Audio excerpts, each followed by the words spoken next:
If you watch the tapes in the correct sequence, you will see such horrors. An Indonesian death cult and so much more. A first-person zombie perspective and a guy with a camera eye.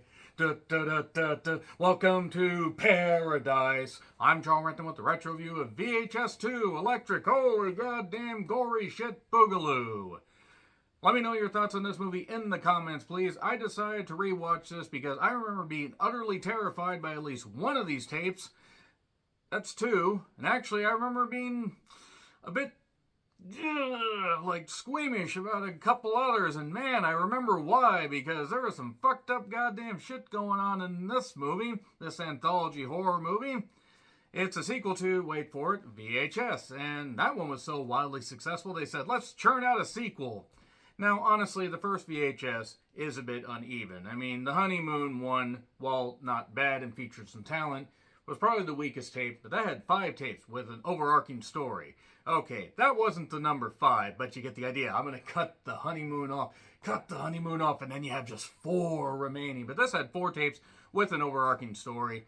And yeah, there was really only one that I didn't like, and I think you probably can guess which one. If you've seen this movie, you probably have a pretty good idea. So, some good directors in this. You had Simon Barrett, who did You're Next and some stuff for the first VHS, and Jason Eisner of Dark Side of the Ring, hence the smut and filth shirt that I'm wearing, because proceeds from this went to an LGBTQ community after Dana Warrior, you know, the Ultimate Warrior's wife, fuck the Ultimate Warrior, by the way, I'm glad he's dead, decided to say, I'm not going to watch a Dark Side of the Ring version, you know, that told mostly the truth about your rotten, goddamn, now thankfully dead husband, like Dana Warrior's going to watch this. And proceeds went to an LGBTQ community because queering didn't make the world work, according to the Ultimate Warrior. If you are a non-wrestling fan, you have no idea what I'm talking about. Yes, Jason Eisner, though, one of the Dark Side of the Ring guys, did one of these tapes. And then Adam Wingard, who did some stuff for VHS. He also did the 2016 Blair Witch that wasn't great, but had a couple very attractive women, so good job there. And also Godzilla vs. Kong. Yes, one of the guys that directed the tape here did Godzilla vs. Kong. He definitely moved up in the world. So this surrounds the mystery of, wait for it, VHS tapes. And unlike in the first one where there were some guys who broke into a house and then an old man came back to life and killed them while they were watching these various tapes in this 3-story house that nobody in their right mind would have ever gone to, in this one you have 2 private investigators or people possibly just breaking into a house because they're enthusiastic burglars and they're looking for a missing kid. Well, they found him. He wasn't missing anymore because that's usually what happens when you find somebody, but he is not the kid anymore. So yeah, that's tape 49. That's the surrounding goddamn thing, and tape 49 is the kids tape. That happens to just basically factor these cops in, or these private investigators, or, again, very enthusiastic house burglars. So we get to Phase 1 clinical trials. Once the cops... Well, this guy is filming this couple having sex, I assume because the guy's cheating on his wife. I assume. I have no idea. Why would you be voyeuristic filming people? Just actually be smart and hide the camera in the hotel room. That I'm not speaking from experience. How dare you ask? Break into the house, you know, where the missing kid is, and it's all dilapidated, and it's all ridiculous, and it's all torn apart, and it's fine. It's fine. It's got working electricity, which that's always good. And under no circumstances should you turn on a light at any point. So, the missing kid, who I think I've seen before, but I can't recall, he talks about how there's a certain sequence you need to watch these tapes in. For what? For who? Who knows? And the woman, private investigator, beautiful redhead, by the way, whose name escapes me right now, even though I just watched it. There's a lot of names thrown out in this. She's watching, and then the kid keeps wandering. Well, this missing teen, or missing early 20-something, is wandering around, and then wanders around, and stands behind her thinking, nope, don't like that, nope. Then we get to Phase 1 clinical trials, where a guy is taking part in an experimental trial, hence clinical trials, and gets a camera put in his eye. So that's how we get the first-person camera stuff. He lost his eye in a car accident. And this one has some pretty good makeup effects. This is directed by Simon Barrett, by the way, guy who did You're Next. And he gets home, he's playing video games, and then weird shit starts happening. He starts seeing ghosts. Yay! Starts seeing ghosts. Ghosts of girls, ghosts of people, ghosts that seemingly either lived in his house or followed him. Why? Maybe they were always there. Why did they choose now after he got the camera? Who knows? But then this one girl that he just happened to pass by, leaving the clinic, named Clarissa, this gorgeous redhead. Good goddamn grief, she is beautiful. I wonder what she's up to. She shows up. It turns out that she can actually hear dead people. Haha, eat shit, Haley Joel Osment. You can see dead people. She can hear them. So if you lose your eyesight, she could lose her hearing, and then neither of you will be able to work. And nevertheless, she is saying, oh yeah, now you can see them, and the closer they get to you, the closer they interact with you, they can touch you and do weird stuff and whatever. And why? See, we really don't get much of an explanation. That's one thing about anthology horror. Sometimes it gets a little bit silly. Like, a lot of it's left up to the imagination. But, there's this creepy uncle ghost of hers that follows her. And then she says, the only way to turn him off is for us to have sex. I mean, granted, look at her. I mean, who would turn her down? But, oh, I see. It's okay to film a redhead, with a redhead and put it on film like this. But, if somebody else, not me, does it, then they're taken to court. Laws. I know. Laws. Laws according to a friend of mine. So that happens. He's like, he says, in the mirror to the people, or to the doctors, I want a copy of that footage. Because they're recording all this. And she basically gets drowned in a pool a little bit later because these ghosts have had it. There's this point where there's this impression in the sheet like a body showing up, and nope, don't like it, no, I don't like it. No, sir, I don't like it. And then the ghosts come after him. He takes the camera out of his skull and then dies. And then we go back to the not cops, enthusiastic house burglars. And, yep, leave the woman alone while you investigate. It's fine. She's clearly fine. It's fine. It's absolutely fine. So, yeah, that's it for Phase 1 clinical trials. And now wraparound story 2, A Riot in the Park. Then, I believe Adam Wingard directed this. I believe he did, if I recall correctly. And guy's riding a bike, talks to his girlfriend. It's a beautiful day in the neighborhood. A beautiful day to get bitten by a zombie. And then he's got a GoPro thing on his helmet. And he turns into a zombie. Yep, first person zombie goodness. This had great gore effects. This was pretty goddamn good. I like this one a lot more, seeing it the second or third. I think I've seen this 3 times. Third time around. Like, I remember kind of thinking this one was okay at first, and then I've enjoyed it the more I've seen it. Some great stuff. The gore effects are phenomenal. First-person zombie stuff, very unique. And then the stupid couple stays around way too long, so the guy gets bitten, then the woman runs off, she gets bitten, and then the girl decides to ingest her husband's guts, because marriage takes guts. Yeah, I'm proud of that, but I shouldn't be. And then, this guy's also, his name's Mike, I believe. He's disgusted by his consumption of human flesh. As we all are, to be perfectly honest. And then this children's party is interrupted. Well, Billy, I guess since we couldn't get your birthday clowns, we got your birthday zombies. And mother didn't plan this party well. So yeah, kids I think escape, but they have a lot of party goers getting killed because this is at a forest park. And Mike the guy with the camera gets stabbed.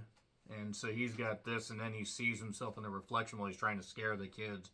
That'll teach you little shits to have fun. Get in the middle of a zombie apocalypse. And he's kind of traumatized by, his existence, because he's still got a little piece of him there. And then this guy starts shooting people, including him. But he's fine. And then he gets a call from his girlfriend. He accidentally butt dialed her. So he called her. And she said, oh, don't worry, I love you. And he's like, I can't let her see me like this. And he shoots himself. Kurt Cobain did the same thing. Moving on from that, let's get back to... That was great, though. That was a great tape. So far, we're 2 for 2 here. Man, that Clarissa girl looked great naked. Anyway, let's move on from that. The woman, cop not cop, house burglar, enthusiastic as she is having nosebleeds. Doesn't have her meds, and her partner takes off. Okay, I'll be right back. And then the kid's in the hallway and has a weird old mouth like he's gaping open like he's from Blade 2. And nope. No, don't you dare. And then we get to my favorite, Safe Haven. There's a character called Father, or the Father. There's a place called Paradise Gates. It's as creepy as it sounds. It's an Indonesian death cult. And this crew decides to go off filming. There's this one random guy that... Don't even remember his name. He gets killed with a box cutter at one point. A great scene. There's a guy with his fiance, and there's the guy's best friend. Want to take a guess who slept with the fiance? It's not the guy that she's going to marry. It's the best friend. It's best friend. I think you probably gathered that right there. But yeah, this is creepy right off the bat. They're interviewing the father guy, who just looks, I mean, he's this freaking Indonesian twink that just looks scuzzy as hell. And I'm not even talking about, I'm not even meaning anything against the guy. Like, I mean, Epi Kusandanar? I mean, I'm sorry if I said that wrong. He actually was pretty good. I swear he's been in a few other things I've seen. But he plays a great creep here. And he's talking about, that we must purify all these children, and they teach these children and everything. And yep, we get old child, and then we get, child impregnation and incestuous, and yeah. I mean, we never see that, but it's all implied, and that's actually what makes it creepier. Great work by if I remember right, I think it was VHS, was it 99 or 94, they had the weird robot one, the robot human hybrid one, where they're... Dude, I think they did that one too. And Safe Haven was better, but that one was pretty good. VHS 94 and 99 honestly kind of blend together. And VHS 85 apparently is coming out later this year. Watch us get VHS 81, right when Beta and VHS were battling. So moving on, well, actually, I think Beta had lost by that point in the US, but not in Japan. A little fun fact there. Yay! Incestuous stuff and ridiculousness, and the woman, Lena, turns out she's pregnant. And she's not pregnant by her fiance, by the best friend. I said by the best friend earlier. Because, why not? And it's his kid. And it turns out also, by the way, this cult is happy they brought her there. Because she's going to give birth to something special. That's what you want to hear from the people you're interviewing in this clearly creepy ass, dilapidated area. Like this whole area, besides the panes of glass, pretty much looks like it's from the 1800s. I mean, it's kind of the idea. Shelter the kids and make them all fucked up. And then the children were blessed by the father, and now suddenly one guy, I believe it's the fiance guy, goes off to get a backup battery. You have the schlub that ends up getting killed by the father when he interrupts him in his announcement and gets his neck cut, and he's blood-soaked twink. Indonesian twink. And then, now suddenly, the great sacrifice happens. Of all the times, it's almost like this was planned. And they wanted to bring the woman there. Why they want to bring the woman there? Because it turns out she's going to give birth to a hellspawn. Why? Movie. Why not? Why the hell not? So there's all kinds of fucked up experiments. There's this one girl that has something weird coming out of her goddamn twat. Seemingly, I don't know, chlamydia possibly? Could be. Blood-soaked goodness. Lena is taken by very creepy people. The smiles and the makeup effects in this are just phenomenal. Give these guys a budget to do a full-length movie, which they've probably done. I just don't know as far as their IMDb, but I have to check that out at some point. And there's dead bodies everywhere. Curse you, John Davies, you were correct. That's the lead singer of Korn, even if I probably butchered that name. So everybody shoots everybody. Well, they shoot themselves, but except for some that are trying to shoot stragglers, and then they shoot themselves. So then, the blood-soaked Indonesian fatherly twink brings Lena to this area where she's going to give birth to this demonic hellspawn. Her husband's dead, or her soon-to-be husband's dead, because he gets shot. And the best friend has the camera, because of course he does. Under no circumstances do you ever put the camera down. And then he tries to rescue her. She's like, get it out of me. Get what out of me? Oh, you mean this freaking hellspawn that's popping out of your twat that really shouldn't be able to fit in there. Childbirth really can feel like a hellspawn coming out of you. I assume. You did this to me, you... And then the guy's chased down. He manages to escape, but he's escaping through a bunch of undead. People that are undead but not undead. Somehow.